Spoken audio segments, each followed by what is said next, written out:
ಹಳ್ಳಿ ರೈತರ ಹೋರಾಟಕ್ಕೆ ಅತಿ ದೊಡ್ಡ ಜಯ ಸಿಕ್ಕಿದೆ. ಕೊನೆಗೂ ರೈತರ ಹೋರಾಟಕ್ಕೆ ಸರ್ಕಾರ ಮಣಿದಿದೆ. ಏನಾಗಿತ್ತು, ದೇವನಹಳ್ಳಿ ಭಾಗದಲ್ಲಿ ಜಮೀನು ವಶಪಡಿಸಿಕೊಳ್ತಕ್ಕಂಥ ವಿಚಾರಕ್ಕೆ ಸಂಬಂಧಪಟ್ಟಂತೆ ಹಿಂದಿನ ಬಿಜೆಪಿ ಸರ್ಕಾರ ಈ ಜಮೀನು ವಶಪಡಿಸಿಕೊಳ್ಳೋದಕ್ಕೆ ಟ್ರೈ ಮಾಡಿದಾಗ ಅವತ್ತಿಗೆ ಪ್ರತಿಪಕ್ಷವಾಗಿದ್ದಂಥ ಕಾಂಗ್ರೆಸ್ ಇದಕ್ಕೆ ವಿರೋಧ ವ್ಯಕ್ತಪಡಿಸಿತ್ತು. ಇಲ್ಲ ನಾವು ಇದಕ್ಕೆ ಒಪ್ಪಲ್ಲ, ನಾವು ರೈತರ ಭೂಮಿಯನ್ನು ಕಸಿದುಕೊಳ್ಳೋಕೆ ನಾವು ಬಿಡಲ್ಲ ಅಂಥೇಳಿ. ಆದರೆ ಈ ಸರ್ಕಾರ ಬಂದ ಮೇಲೆ ಏನಾಯಿತು ಅಂತ ಹೇಳಿದ್ರೆ ಇಲ್ಲ, ಜಮೀನು ಸ್ವಾಧೀನಪಡಿಸ್ಕೊಳ್ಳೋದೇ ಸರಿ ಅಂತ ನಿರ್ಧಾರಕ್ಕೆ ಬಂದಿತ್ತು.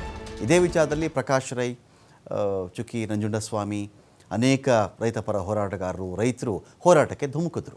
ಇದರ ಮಧ್ಯೆ ಒಂದು ಗೊಂದಲ ಕೂಡ ಶುರುವಾಯಿತು. ಗೊಂದಲ ಏನು ಅಂತ ಹೇಳಿದ್ರೆ, ಕೆಲವು ರೈತರು ಸಿದ್ದರಾಮಯ್ಯ ಅವರ ಮನೆ ಹತ್ತಿರಕ್ಕೆ ಬಂದು ನಾವು ಜಮೀನು ಕೊಡೋಕ್ಕೆ ರೆಡಿ ಇದ್ದೀವಿ ಸ್ವಾಮಿ, ನಮ್ಮ ಜಮೀನು ತೊಗೊಳ್ಳಿ ಅಂತ. ಇನ್ನೊಂದಷ್ಟು ದೊಡ್ಡ ಮಟ್ಟದಲ್ಲಿ ರೈತರು ಏನು ಮಾಡ್ತಾಯಿದ್ರು, ನಾವು ಜಮೀನು ಕೊಡೋಕ್ಕೆ ನಾವು ರೆಡಿ ಇಲ್ಲ, ಈ ಸ್ವಾಧೀನಪಡಿಸ್ಕೊಳ್ಳೋದು ತಪ್ಪು ಅಂತ. ಇದರ ಮಧ್ಯೆ ಅಭಿವೃದ್ಧಿಪಡಿಸಲಾಗಿರುವ 1 ಎಕರೆಗೆ ಅಭಿವೃದ್ಧಿಪಡಿಸಲಾಗಿರುವ 12,000 ಅಡಿ ಭೂಮಿಯನ್ನು ರೈತರಿಗೆ ವಾಪಸ್ ಕೊಡ್ತೀವಿ, ಈ ಪ್ರಸ್ತಾಪ ಕೂಡ ಬಂತು. 12,000 ಅಡಿಗಳ ಅಭಿವೃದ್ಧಿಪಡಿಸಿದ ಭೂಮಿಯನ್ನು 1 ಎಕರೆ ಭೂಮಿಗೆ ಪ್ರತಿಯಾಗಿ, ವಶಪಡಿಸಿಕೊಳ್ಳಲಾದ 1 ಎಕರೆ ಭೂಮಿಗೆ ಪ್ರತಿಯಾಗಿ ಸರ್ಕಾರ ಕೊಡುತ್ತೆ, ಡೆವಲಪ್ ಮಾಡಿ ಅಂತ ಆ ಪ್ರಸ್ತಾಪ ಕೂಡ ಬಂತು. ಚರ್ಚೆಗಳು ನಡೀತಾ ಬರ್ತಾ ಇತ್ತು. ಇದರಲ್ಲಿ ಹೋರಾಟಗಾರರಲ್ಲಿ ಒಡಕಿತ್ತು ಅಂತ ಕೂಡ ಹೇಳಲಾಗ್ತಾ ಇತ್ತು. ಇದರ ಮಧ್ಯೆ ಸಿದ್ದರಾಮಯ್ಯನವರು ಡಿಸೈಡ್ ಮಾಡಿದ್ರು. ಕಾರಣ ಸಿದ್ದರಾಮಯ್ಯನವರೇ ಈ ಭೂಮಿ ಸ್ವಾಧೀನಪಡಿಸಿಕೊಳ್ಳುವ ಪ್ರಕ್ರಿಯೆಯನ್ನು ಪ್ರತಿಪಕ್ಷದಲ್ಲಿ ಅವರಿದ್ದಾಗ, ಹಿಂದಿನ ಬಿಜೆಪಿ ಸರ್ಕಾರ ವಶಪಡಿಸ್ಕೊಳ್ಳೋಕ್ಕೆ ಟ್ರೈ ಮಾಡಿದಾಗ ವಿರೋಧ ವ್ಯಕ್ತಪಡಿಸಿದರು.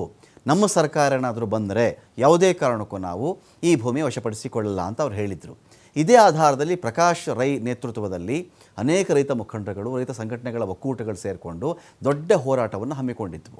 ಇದರಲ್ಲಿ MB ಪಾಟೀಲ ನಿಲುವು ಒಂಥರ ಇರ್ತಾಯಿತ್ತು, ಕೃಷ್ಣ ಬೈರೇಗೌಡರು ಒಂಥರ ಮಾತಾಡ್ತಾ ಇದ್ದರು, ಈ ಕಡೆ ಸರ್ಕಾರದಲ್ಲಿ ಬೇರೆ ಬೇರೆ ಥರ ಮಾತಾಡ್ತಾ ಇದ್ದರು. ಇದರ ಮಧ್ಯೆ ಇದೀಗ ರೈತರ ಹೋರಾಟಕ್ಕೆ ಒಂದು ಜಯ ಸಿಕ್ಕಿದೆ. ರೈತರ ಹೋರಾಟಕ್ಕೆ ಕೊನೆಗೂ ಸರ್ಕಾರ ಮಣಿದಿದೆ. ಭೂಸ್ವಾಧೀನ ಕೈಬಿಡಬೇಕು ಅಂಥೇಳಿ ಸರ್ಕಾರ ತೀರ್ಮಾನ ಮಾಡಿದೆ.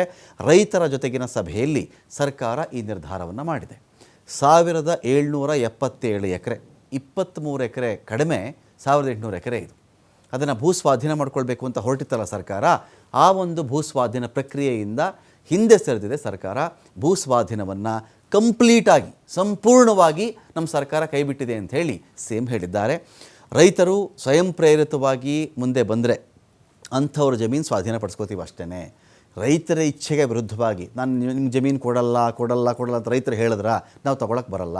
ಒಂದು ವೇಳೆ ಅವರೇ ನಾವು ಮುಂದೆ ಬರ್ತಾಯಿದ್ದೀವಿ ಸ್ವಾಮಿ, ನಮ್ಮ ಜಮೀನು ತೊಗೊಳ್ಳಿ, ನಮ್ಮ ಕೃಷಿಯಲ್ಲಿ ಆಸಕ್ತಿ ಇಲ್ಲ, ಕೃಷಿ ಮಾಡೋಕ್ಕೆ ಇಲ್ಲಿ ಯಾರೂ ಇಲ್ಲ, ನಮ್ಗೆ ಈ ಕೃಷಿ ಬೇಡ, ಏನೋ ಜಮೀನು ತೊಗೊಂಡಷ್ಟು ದುಡ್ಡು ಕೊಟ್ಬಿಡಿ, ನಾವು ಹೇಗೋ ಬದುಕೊಳ್ತೀವಿ ಅಂತ ಹೇಳಿದ್ರೆ ಅಂಥವ್ರ ಜಮೀನು ಸ್ವಾಧೀನಪಡಿಸ್ಕೊಳ್ತೀವಿ. ಅದರ್ವೈಸ್ ಬಲವಂತದಿಂದ ಅವ್ರಿಗೆ ಹಿಂಸೆ ಕೊಟ್ಟು ಒತ್ತಾಯ ಮಾಡಿ ನಾವು ಜಮೀನು ತೊಗೊಳ್ಳಲ್ಲ, ಅಂಥ ಜಮೀನು ನಾವು ತೆಗೆದುಕೊಂಡ್ರೂ ಒಪ್ಪಂದದ ಮೇಲೆ ತೆಗೆದುಕೊಳ್ತೀವಿ ನಾವು, ಅಂತಹ ರೈತರಿಗೆ ಸೂಕ್ತ ಪರಿಹಾರವನ್ನು ಕೊಡ್ತೇವೆ. ಯಾರು ಕೊಡೋದಕ್ಕೆ ಜಮೀನು ಒಪ್ಪಲ್ವೋ ಅವ್ರ ಜಮೀನು ಬಿಟ್ಟುಬಿಡ್ತೀವಿ ನಾವು. ರೈತ ಮುಖಂಡರ ಜೊತೆಗಿನ ಸಭೆ ಬಳಿಕ ಮುಖ್ಯಮಂತ್ರಿಗಳ ಹೇಳಿಕೆ ಇದು.